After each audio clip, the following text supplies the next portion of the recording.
Hey everyone, happy Monday. Welcome to the latest edition of Bobcast. I appreciate you getting on and all the support and comments and feedback you've been giving me. We're going to jump right into it tonight.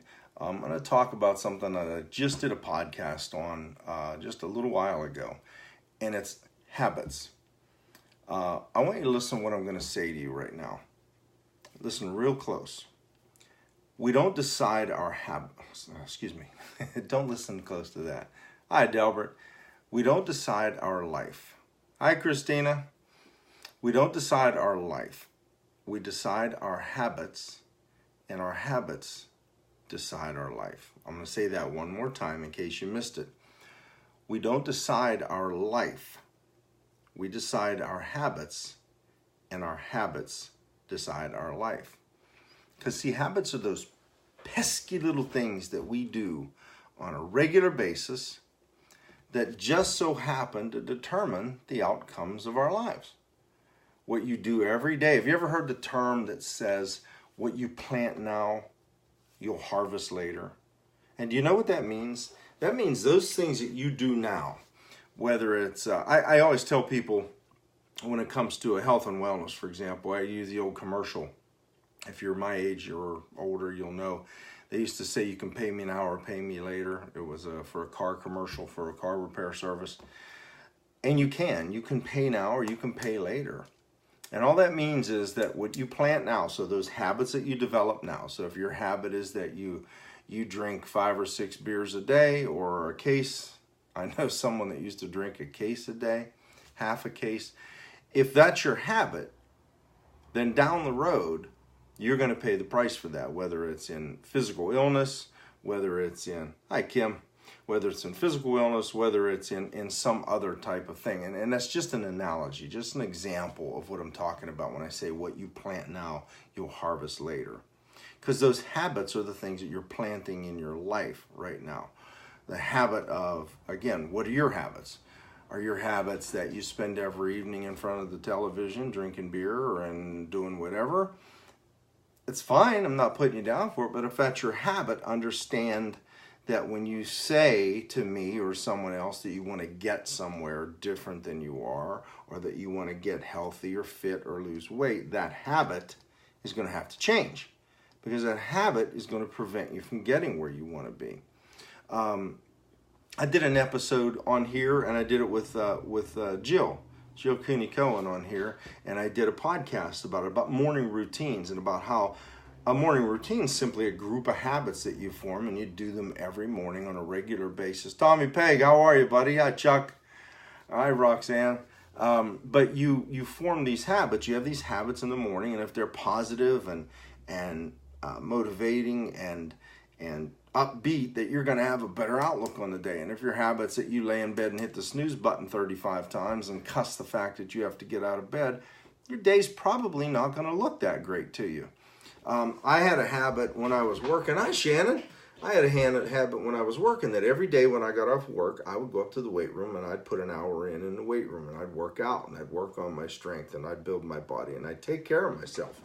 And I'll never forget, I had a guy, and I told this story before, there was a guy that used to come up once a year because he was in the National Guard, and he'd come up once a year for a week and try to do a few things to try to get himself in shape for a PT test, and he was not in shape. And he said to me one time, he said, Cap, I wish I looked like you. And I said, well, you could. And he said, what do you mean? I said, well, I don't mean any offense, because I liked the guy. He was a great guy, nice guy, good officer. But I said, whatever you do after work is more important to you than taking care of your body. So you go do what you're going to do, and I do what I'm going to do, and subsequently I'm the guy that you say you wish you look like, and you're the guy who wishes you look like someone else, because it's not that important to you. My workouts did a couple of things too. It allowed me to work off stress of being in that prison. It allowed me to feel better, get the endorphins flowing and everything, so that when I got home I felt better, and I was a better dad with my kids because I wasn't all stressed out and angry and wishing I could have choked somebody. But that's just an example of habits. I saw another thing where they talk about really super successful people and how they are they're ravenous readers. They read all the time. They learn as much as they can. And so I'm back in school, as some of you know, and this is my latest read. It's textbook, okay? That's like that thick. So when I go to bed at night, my goal, at least what I told myself I was going to do, is that I was going to read a little bit every night when I got in bed. Not of my textbook, but of some other things that I wanted to read. And I'd get in bed a half hour early, and I would, "Hi, David Pineda, how are you? Glad to have you on, man."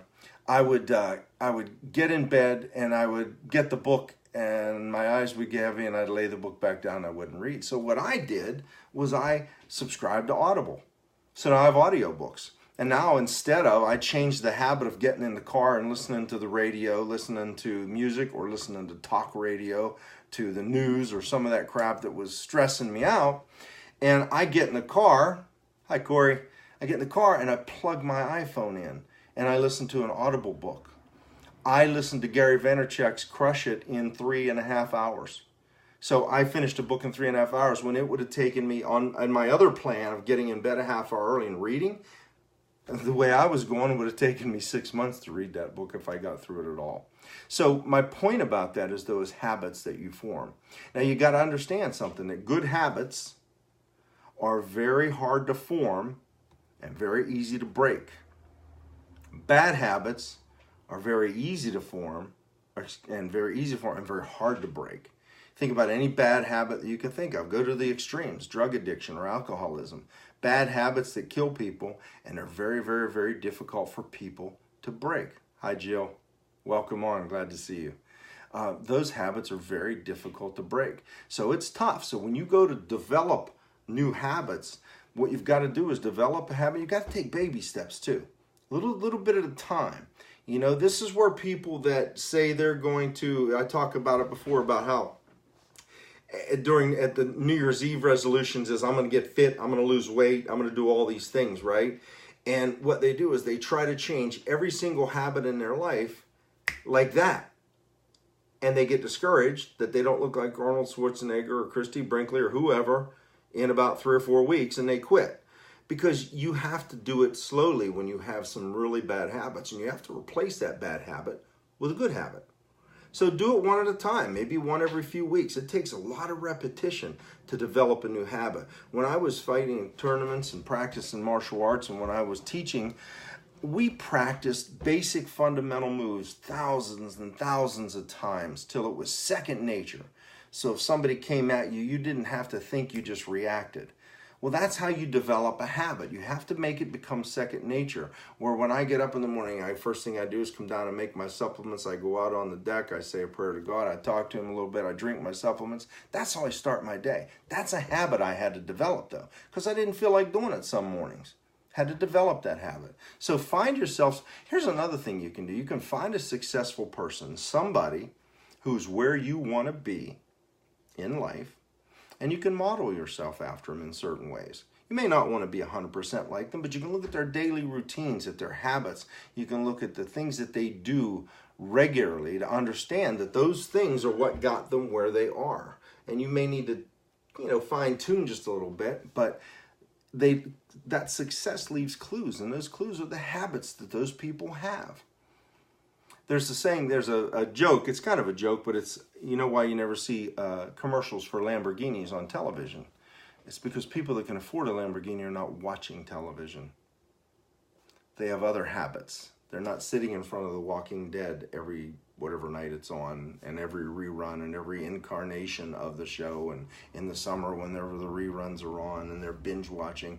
Now, I'm not putting that stuff down. That's cool if that's what you want. But if you want to take your life to another level, if you want to design it and live it the best you can, live your best life, you're going to have to get rid of some of those habits. You're going to have to change some of them. You're going to have to turn that sitting on the couch watching TV habit into getting some exercise in, or planning out your meals if you're trying to eat healthy or lose weight or whatever the case might be. You've got to get rid of those bad habits, because if you don't, I promise you, your life, when you look at it, when you look back a few years from now, you're going to be able to pinpoint those habits that got you where you are. Habits are the little building blocks of our life. So when you have habits that are negative, that are detrimental, that's where your life's going to go. And if you have positive, motivational, growth-oriented habits, you're going to improve your life. It's just that simple. It may be something that a lot of people don't want to hear. Hi, Jeff Martin. Maybe something that some people don't want to hear, but I'm sorry, it's true. You've got to figure out what habits you need to get rid of. And like I said, do them in baby steps. Take them a little bit at a time. Change a habit here. Oh, you in Ocean City? I thought I saw Stacy posting from Ocean City. Have a good time, my friend. I love it there. Hit the boardwalk for me. I'm a big boardwalk fan. But you've got to look at those habits that you have and figure out which ones are really not doing you much good. Get rid of them. If you want to take your life to another level, you've got to adjust your habits. Listen, I'm going to finish up there because I know I kind of rambled. I get a little passionate about this. But if you need help with this, reach out to me. I don't know if you noticed, but I just created a new page on Facebook called Bob Norman Jr. And it's where I'm going to offer my services as a speaker, speaking to groups, speaking to events, personal coaching, one-to-one coaching, wellness coaching, nutrition coaching, and those type things that I do. I'm going to be offering it on there. I'm going to be putting a lot of content on there, so you can reach out to me on there. You can reach out to me on this page. You can ask to join Best Life 101. I'd also love for you to join my podcast. Become a listener of my podcast. It's called Best Life 101. It's on Anchor FM. It's on Google Play Music, Pocket Casts. It's on Spotify. It's on Apple Podcasts. So if you got an iPhone, you simply swipe over to the podcast icon, tap on it, and type in Best Life 101. My picture pops up and you can listen. And if you're a regular listener, they've added a new feature where you can even actually support the podcast, so you can help me make the content a little better there. But I'd love to have as much feedback as I can, and I appreciate everyone that gets on these Bobcasts and on my podcasts as well. Until the next time we talk, look at some of the habits you have. Start to make little tweaks and changes, and you're going to change the whole trajectory of your life, okay? So have a great Monday evening. I've got to go finish getting ready for my early morning BNI meeting. Got lots to do, and I'll talk to you real soon. Next Monday, hopefully, without any interruptions like we had last week, on the next episode of Bobcast. Have a great evening, everybody.